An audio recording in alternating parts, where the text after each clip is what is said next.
America needs a tidal wave of the old-time religion. I have sinned against you. How dare you! We have no need to doubt God. The harlot Babylon is preparing the nations to receive the Antichrist. I didn't even build that house with money from the church. I built it with money from my book. I don't make this stuff up. Repenting of your sin. It is a moral issue. They got together and swore a pact to the devil. I just enjoy seeing people worship, praising God. Hey everybody, and welcome to Believe It or Not, the show where we believe it or not, or didn't. We did.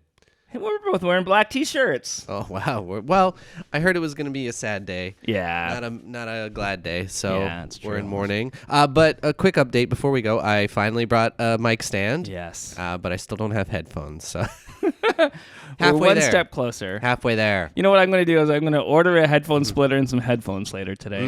Note to self. Well, you know what's funny? I had my pair of monitoring headphones that I've been using forever, and I just don't know where they disappeared. I don't know where they are. They're probably lost somewhere in my mess of a room. But I might get a new pair soon. Did you check up your butthole? Yeah, I did actually this morning. And that's very rude of you to ask on air. Because of course I did. Oh, right. Yeah. Right. So a couple things before we dive right in. Mm-hmm. We're missing the coronation for this. Oh, dang. Really? We're getting a new supreme leader today. Wow. And we could be watching that, but we're here for these folks. Oh, there's my Google reminder. Okay. Yeah. Missing it right now. There's swords and stuff. Poor and blood old diamonds. King Chuck. He's not going to have the belief it bump for this. Yeah. You know, that's what happens. They shouldn't have done Brexit. If they'd have stayed in the Union, we would have been there. Yep, exactly.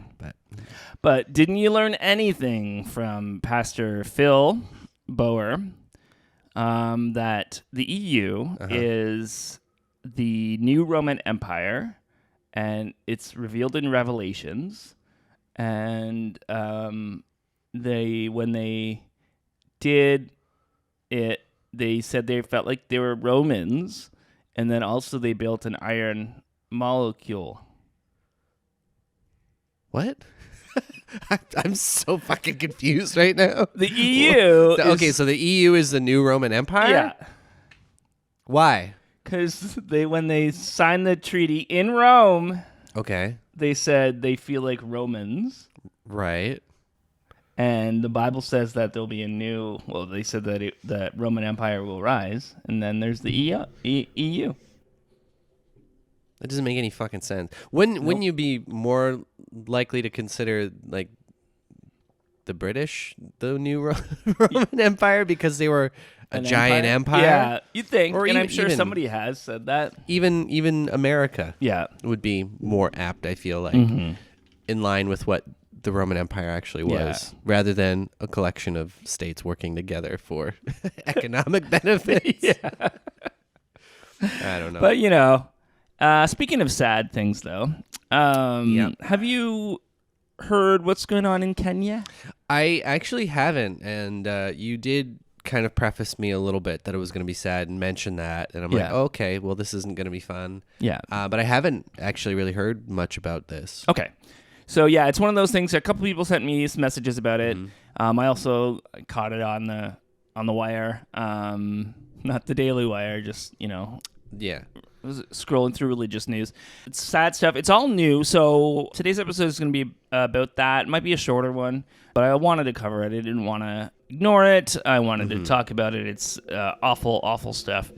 So I just want to preface that there might be a little bit of a sad moment or two. Right. In this one, I'll try not to cry. But in order to understand the sad stuff in Kenya, we first have to go to America. Because, of course, we have to start in America. Land of the free, home of the brave. Yep. There was a minister in America named of William Branham. Now, William Branham lived from 1909 to 1965. Oh, wow. Short life. Yeah, short life. He died in a car accident, which apparently he didn't see coming, which is ironic.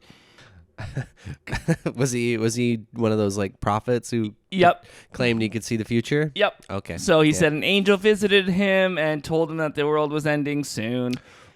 But that could just be the government not wanting him to reveal the future. Oh, that's true. Or God not wanting him to reveal the future. Yep, that's true. Very true. Think about that. Yeah, he said he's been called the leading that he's leading the second wave of Pentecostalism. And he was a faith healer. He went around healing people, but also went around telling people that the world's going to end. I have a question. If you're a faith healer, how can faith healers die?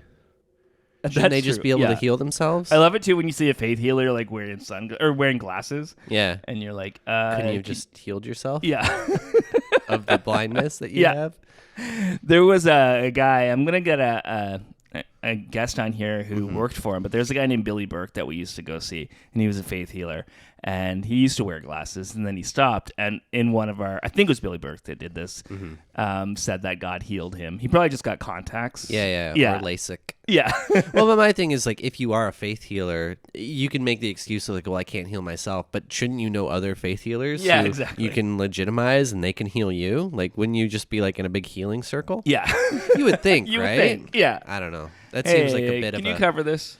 Bit of a loophole here or something, something's missing. Or maybe it's like if you meet a doctor at a party, if you're like hanging out with some friends and one guy's Doctor, like, heal thyself. Yeah, and your friend's there, and they're like, oh yeah, no, I'm a doctor. It's kind of rude to be like, oh, I have this rash, right? Yeah, I mean, I don't know if I've had many friends who've had a doctor over. Me neither, but like, if that were to happen. Yeah. But like, maybe it's the same with faith healers. They're like, oh, this is my off time. I don't really want to heal anybody right now. I'm off the clock right now. Yeah. So that's probably what happens. That's why they wear glasses. Right. Yeah. You don't want to take your work home with you. No, exactly. Right. So he said, this guy said that he was visited by an angel. Where is this? Angle.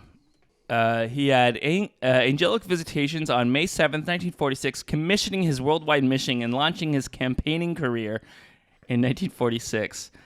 And then he had a bunch of stories about angelic visions and the end of the world.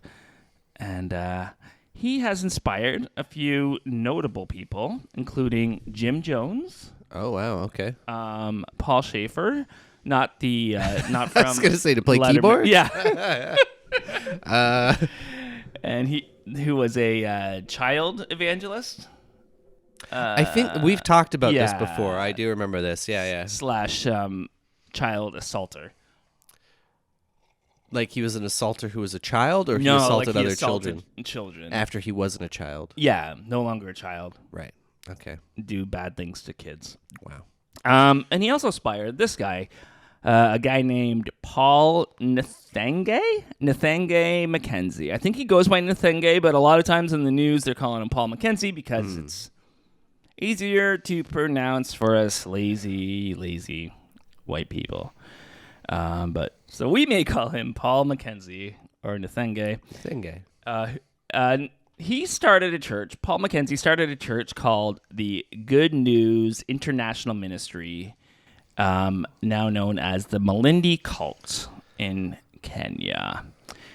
Malindi, I looked it up yesterday, seems to be the most beautiful place on planet Earth.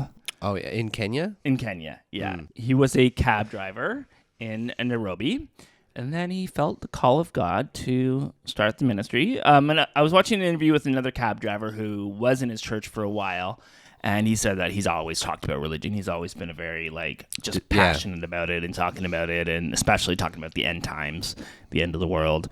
And then, in 2003, him and his wife at the time started this church, the Good News International Ministries. Not a lot of good news, despite the name.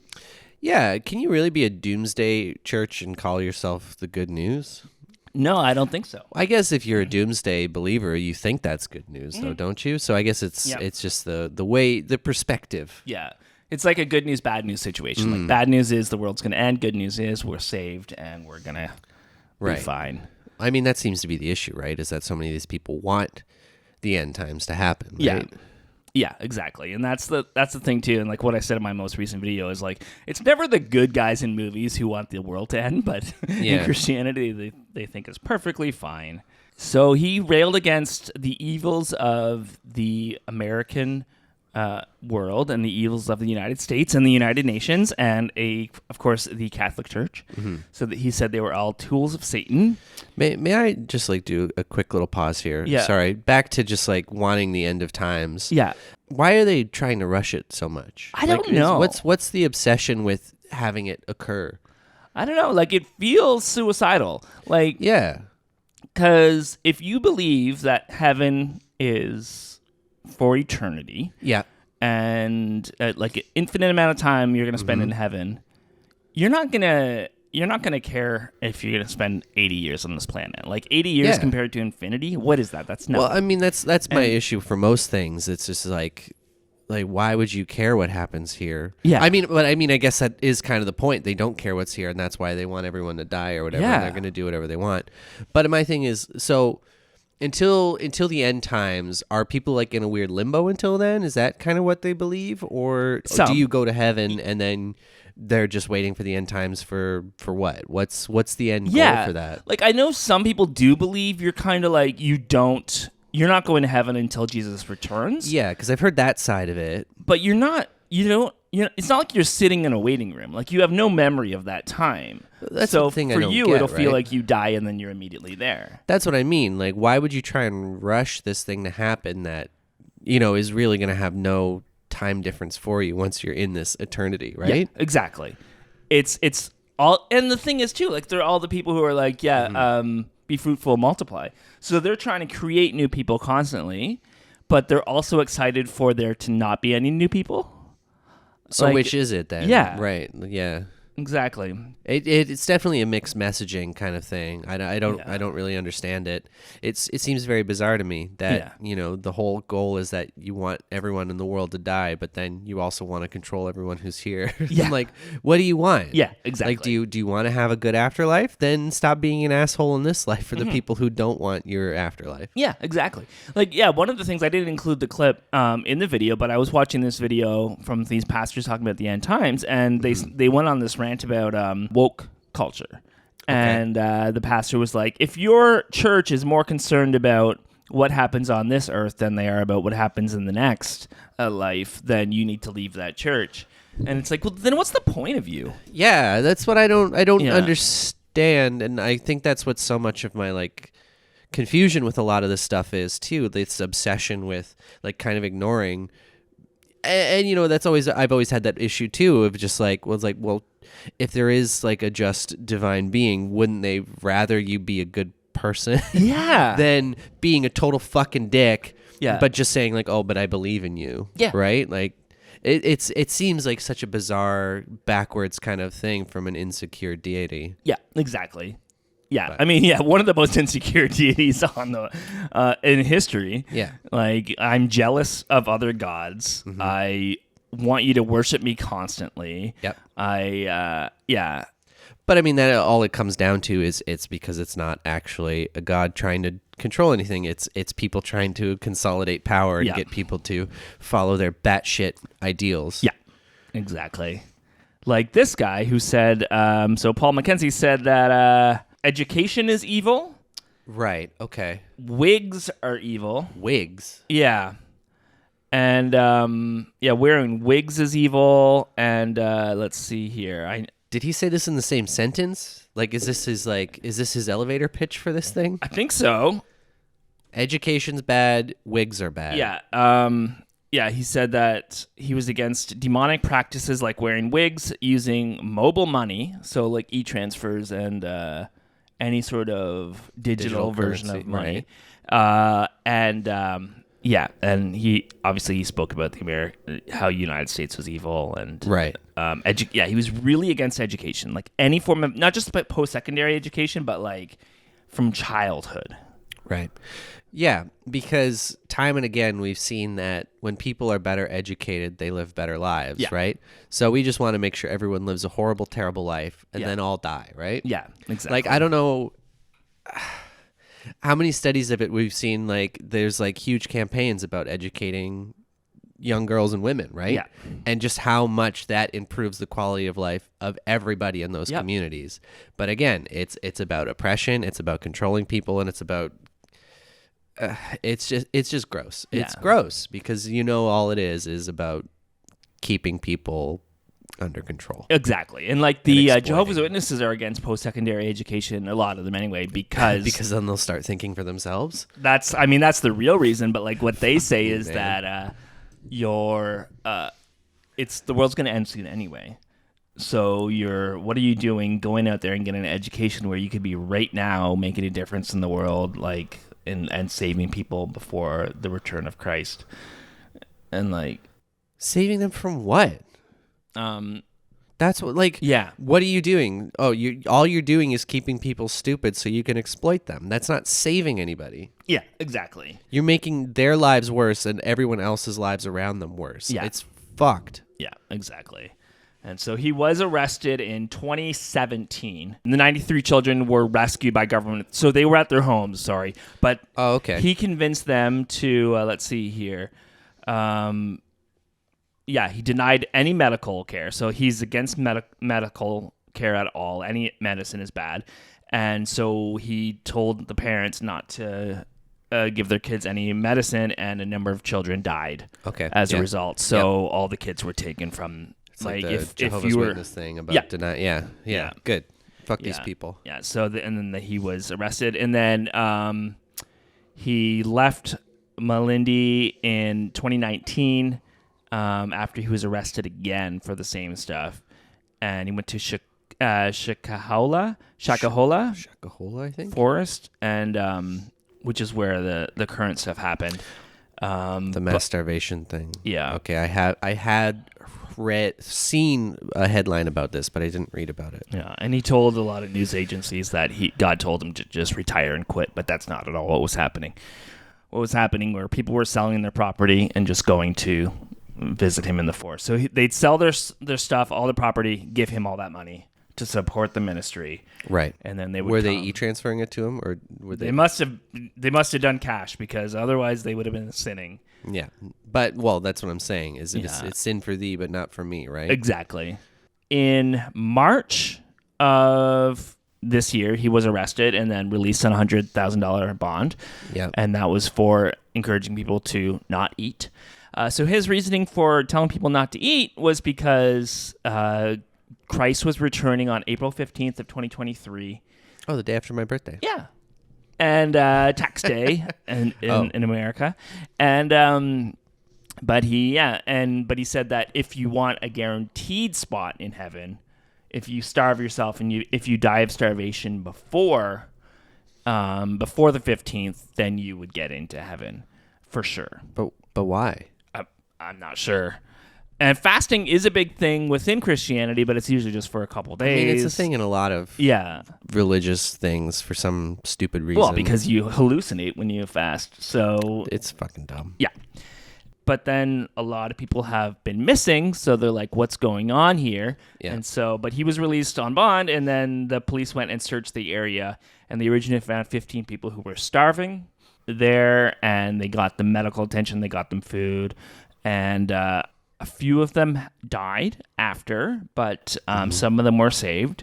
And then they started looking more, and they started finding bodies. And the news has been reporting more and more bodies. So I think as of recording, we're at 110. 110 bodies. Bodies, mostly children. Wow. And obviously with the children, I mean, it's sad with the adults because they've been convinced and religion is a powerful drug. But with the kids, it's not like it was their choice in any way. That's the thing. If you're an adult and you want to be like brainwashed and buy into this shit, sure. Yeah. But as soon as it's like the children, like, come on. Yeah. They don't have any power to do anything in these situations. Exactly. And like sometimes too, like the kids would be so hungry and just wanting food that the parents would just smother them.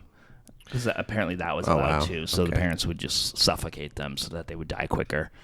And yeah, so it's just really fucking sad. How do you get to that point in your life where you think, oh yeah, the best thing I can do is starve my child, and then think that smothering them is being merciful? Yeah. It's like how can you as a parent get to that point? Yeah. And that's the thing too, like with ideas like this, where you're constantly told that about the evils of the Western world and the evils of all these different things, and this thing's demonic and this thing's from Satan, but starving your child, there's like these gymnastics in your head that makes that okay. It's just, it's pretty awful. It's not a fan. There's 410 people missing as of right now, so that they know of. So I mean, some of them might not be related, but a lot of them could be involved with this. And there's another church in the area that has a lot of the same teaching, so they're worried that this isn't an isolated incident, that there's another church that also has a number of deaths, because there have been mysterious disappearances with those congregants as well. So maybe those congregants are just being like, oh, I'm going to leave this church and go over to this church, and that's why they're missing. But also it could be that there's more nefarious stuff going on.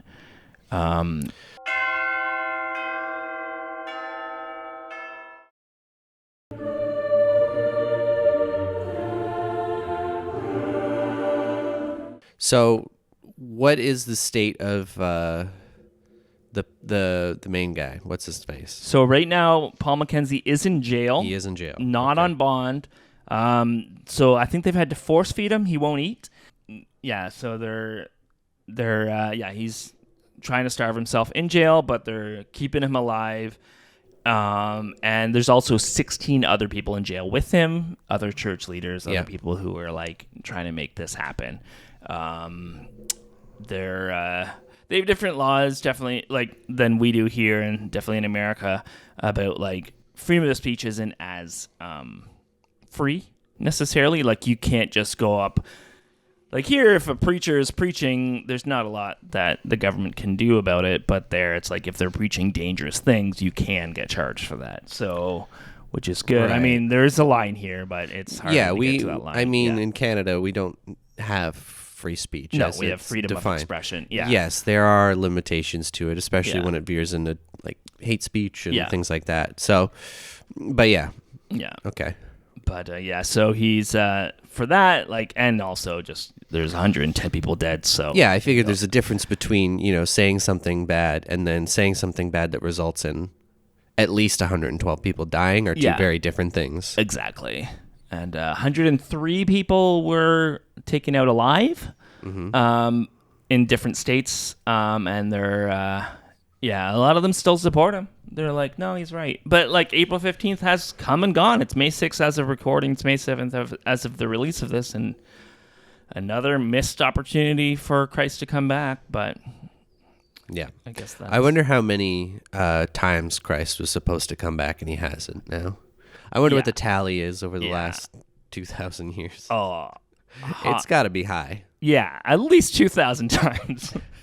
I'd say at least once a year, probably more. Probably more, yeah. Yeah, because 2011, it was May 21st of 2011, and then camping was like, oh, actually, it's October 21st. Well, yeah, but that's just one group. How many other groups were also claiming that he was coming back at some point, right? Yeah. I don't know. So it's ongoing, and it's, I mean, obviously there's connections to Jim Jones with Paul Branham and other cults.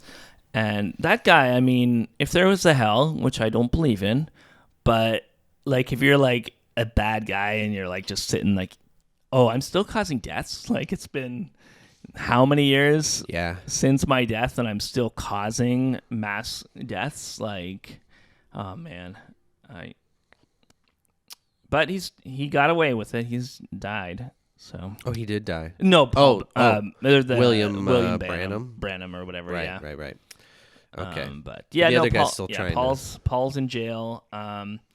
Hopefully, for the rest of his life. I definitely don't like prisons, but and I'm probably gonna get some comments about this, but I don't think he should ever be free from jail, no matter how much I hate judicial systems pretty much anywhere in the world. Well, the worst part is there are going to be people who are going to spin him being sent to jail as, part of his martyrdom, right? Yeah. Like there's so many people who are going to take that as this is the government trying to stop him from preaching the truth. This is them trying to stop him from bringing out what the actual word of God is. Yeah. And the brainwashing and the exploitation involved with things like this is it's just gross. And the fact that it's still happening, and it's happening in, these kind of things aren't isolated. These things are happening all over the world in different ways. It's a sickness. It is, yeah. And it makes me tired of people who are like, oh, religion's not bad. It's just there's some bad people. Yeah. It's like, kind of, but also like religion's a really, really good tool to get people to do things that Terrible they wouldn't things. normally do. Yeah, exactly. Yeah. Yeah. Usually it's hating other people, but sometimes it's hurting yourself. And I mean, you can't deny the benefits that it had for us as a species in developing to where we are today. Yeah. I think that we've gotten to a point where we can hopefully look at this and realize, like, oh, this is not something that's good. Yeah. And we need to distance ourselves from it.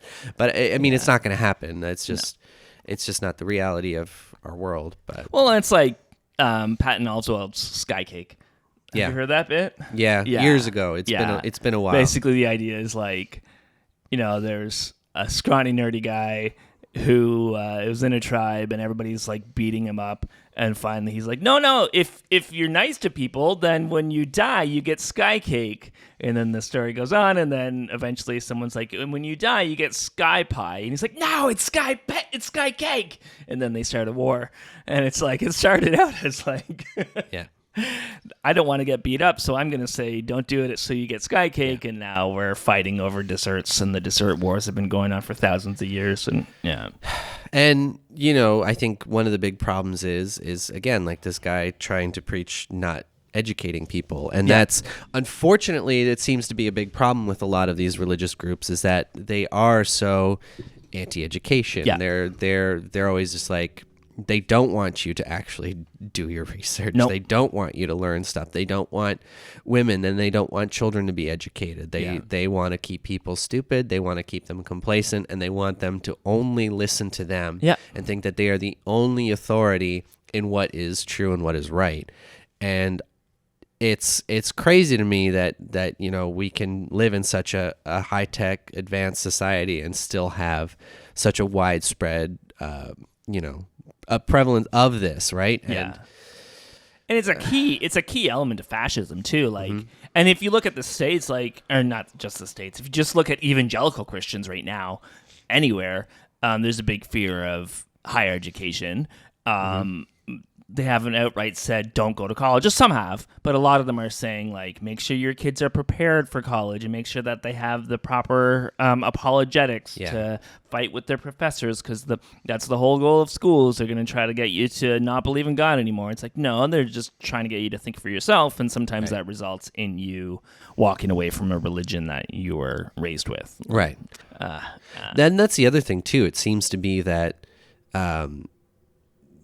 ignorance and uneducation is almost being bandied as a badge of pride for some reason. Yeah. Oh, very much. Yeah. The distrust of academia, the distrust of actually, knowing things. And I'm sure the internet hasn't helped that either, right? I mean, there's so much misinformation that pushes that stuff. It's such a dangerous, toxic place to be in. Yeah. And again, that's like you said, that's why I'm like, listen, you can have your belief systems. You can believe whatever the fuck you want. The problem is that it's affecting so many people, and it's affecting people who aren't you. Yeah. And when it's such a huge part of the political discourse, when it's causing things like, where they're repealing abortion bills, they're banning things in schools again, that like, when sex education is being denied because of these things, that's when it's a problem. And that's when it's something that it's like,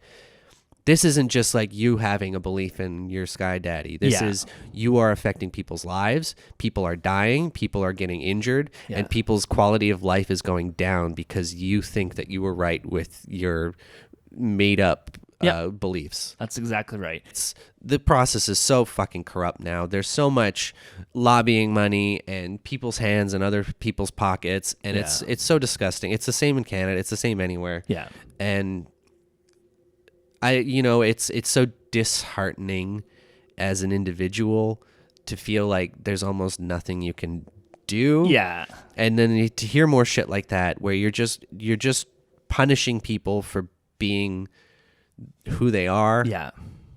And it's something that it never makes sense to me. It's like these people do not affect you in any way. No. They don't affect your life in any way. Chances are you're never going to meet these people. Yeah. I find some of the most hateful people in the world who like don't support trans rights or gay rights or anything like that. Is like chances are you're probably never going to meet these people. Yep. You're never going to encounter this. No. Why do you fucking care? Yeah, exactly. Let these people live their fucking lives. Like I don't get it. It's so wild to me.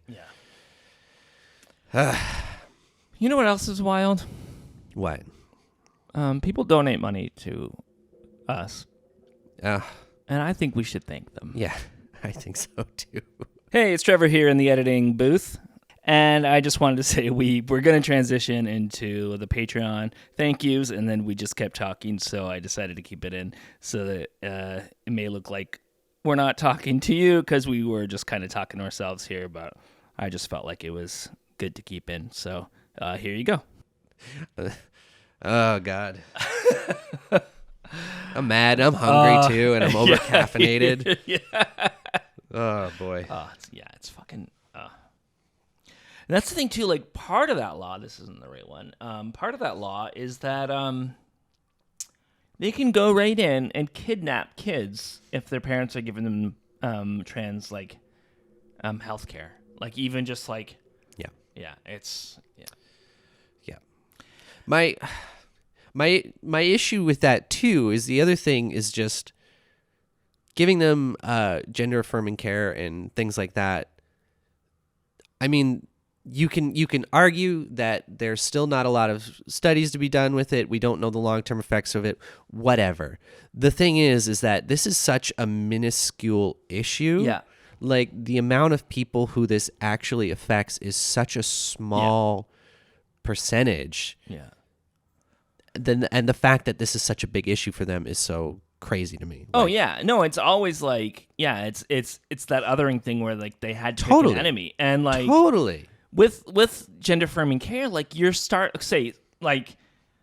they first will get the kid with a psychiatrist, and they'll make sure, and they'll like it's not like a quick decision where we're gonna put you on puberty blockers right now. Like it's for sure. It's a talked about. Like we're figuring this out for years before we do anything, and it's. But that's what I'm saying. Like I think it's valid to have concerns about it, and I think it's something that is definitely an important conversation to have, right? Especially in the grander picture of things. My point is that it's such a relatively small issue that has become this huge boogeyman that it doesn't need to be. Yeah, exactly. And all it's doing is hurting people who need care and need not even just the care, but just the acceptance and the affirmation that they are seen and that they are valid. Yeah. You know what I mean? Yeah, exactly. And now kids are gonna die. Yeah, because they need some big political cudgel to distract people from actual issues that are affecting us. Yeah. So.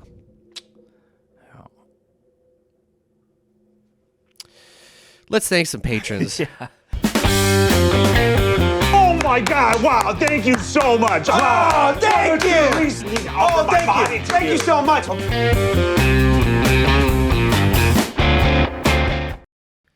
Hey everybody! Welcome to our Bible study. And we really thank you for coming this week. It's been a difficult week. Mm-hmm. So much going on in the world, as there always is. But we needed you here today. Yeah. To study with us. Let's raise up our hands in prayer for our friends Ross and Nicole. I have a huge prayer request for the ex-spouse of God. Wow. First of all, I'm very sorry that you broke up with God. Yeah. Is God allowed to get a divorce? I think so. It's been done. That's true. Yeah. I guess if anyone could, it's the Lord. That's why he created the one true church, the Anglican Church, so that he could get a divorce. Right. So, but just in this healing process, the expressive God, we just hope that you find peace with leaving your peaceful God.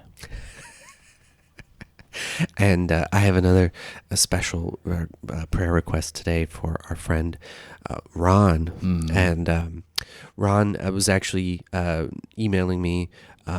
He was at the ex-spouses of God's wedding. Right. Actually, he was in the wedding party. Had a great time, lovely. The thing is that Ron, when he heard about the divorce, said that he wanted his wedding gift back, and it was a 4-slice toaster. And I just want to say, Ron, I understand the sentiment, but you can't ask for a wedding gift back, unfortunately. I think if it was within a 6-month window, maybe. Yeah. But they were together for a few years, so. Well, if you think about it too, like, so God has one son, and then there's the expressive God. So that's 3 people living in that house. Yeah. Well, that's one extra slice of toast. Yeah. Well, you split that 3 ways, I guess. Then that's true. So you each get one, and then a third of toast. Yeah. Yeah. So they're gonna need that. And let's raise them up. And just like the toaster raises the toast up. Yes. I have a prayer request for Kona. Kona was also in the wedding of God. Oh, really? And ex-spouse. Wow. But they went to make a speech and then talked about God's first wife. Whoa! I hope that's not what caused the rift. Me too. And that's always you write down your speech, and you bring it with you, and you make sure you don't mention any exes or. No, it should be about the couple there that day, not the couple who was there the day before. Yeah, and you know, God had his first son with his first marriage, and then obviously with expressive God. Well, his first son was a bit of a cucking situation, wasn't it? Yeah, that's true. Yeah, he wasn't married, and then Joseph just kind of had to watch it. Yeah, right. But if I remember correctly, that's true. Yeah. Wow. So I mean, whatever lifestyle you choose to live is fine. And it seems like Joseph was okay with that. He seems to have been, yeah. Yeah. But no, Kona, we just lift you up too, and we know it was a mistake, so we're just gonna like the gifted toaster, we're raising you up. Yeah. So I can walk on mountains. You raise me up so I can butter the toast. Ooh. Yeah. Speaking of rock and roll, should we do a Christian rock lyric? Let's rock that lyric. Can't you see you're not making Christianity better? You're just making rock and roll worse. Again, this isn't actually a Christian rock lyric. It's a gospel song. It's by a... Well, gospel can rock too, right? That's true. Yeah. We don't want to discount how much rock it can do. That's true. Yeah. And this is... So apparently it's by a group named Legacy 5, which is obviously a quintet. So they sing. I heard it from the Cathedrals. A lot of different gospel groups sing this song. It's kind of been around. You would see it in the Gaither Gospel specials, if you've ever seen that. I haven't. What's the song called? It's called I've Read the Back of the Book. I've read the back of the book? I've read the back of the book. Are they talking about... the Bible? Yeah, they've read the back of the Bible, or it's like they've read the epilogue. The epilogue. Or the Revelations is the epilogue, right? There's an epilogue. Yeah, I guess it's like an after credit scene. Yeah, exactly. It's like Nick Fury coming to assemble the Avengers. That's basically what Revelations is. But when I see the back of the book, I think the very back of the book, which most Bibles I feel don't have anything on the back. Yeah, of the book. It's just like a leather. Some of them cover? have like in this student edition of the Bible, right, or whatever. Like, this is the hip cool Bible for all you cool kids out there. Yeah, I had the student Bible. Yeah, And, the Mean Gene Extreme Cool Bible. Yeah. Yeah. Oh, yeah, we did have the Extreme Teen Bible, too. Yeah, that's what the the one. X on it. Yeah, extreme, because everything was Yeah. extreme for a while. Things used to be extreme, and Did then it everything was slime you epic. every time you opened it? Yeah. Nice, nice. But this song goes as follows. I've been reading in the Bible about the ending of the age, and one thing that's for certain, it grows closer every day. But I am not concerned about the way it's going to end because I've read the back of the book, and we win. Okay. I've read the back of the book, and we win. No more living in darkness. We'll be living at home again. You see, there ain't no need to worry about it if you're born again. I've read the back of the book, and we win. We all want to be winners in the game of life that we play. And friends, since I'm a sinner, I've already lost the race. But Jesus' blood can take all my sin and throw it deep in the deep blue sea. He can put an end to my last place living. Give me the victory. Wow. You know what this makes me think of? That Stephen Wright joke where he's like, I finally got around to reading the dictionary the other day. Turns out the zebra did it. That's what this feels like to me. That's a great joke. Yeah. Boy. This is really funny. The fact that they're like, well, we win. We're winners. It says so in our book that we wrote. I love to, like, whenever preachers and these songs say stuff like, we've never been closer to the end. It's like, yeah, that's technically true. That will be true of every minute, moment. every second is closer to the end. That's just the way time works. Yeah. But like to say like, yeah, our book that was written for us and that we base everything around says that we win. Therefore we win. That's not how things work. Yeah, exactly. That's like if you and I wrote a book right now, the Believe It or Not playbook, and at the very end of it says, game over, we win, $5 million. And then we're like, fucking A, bud. I've book says we won. It says we won. Give us our money. Apple gave us $5 million for being the best podcast. Yeah, and then we go to Apple and say we want our $5 million, and then they have to be like, okay, I guess. It's in the back of the book. Says in the back of the book. Can't deny it. Yep. Facts. Mm-hmm. This song is stupid. The people who wrote this are stupid. The people who sang this are stupid. Yeah. Remember what I was saying earlier about uneducated? This is just dumb. Yeah. Yeah. Bye, everybody. Bye. Work, work, work, Sky Moon.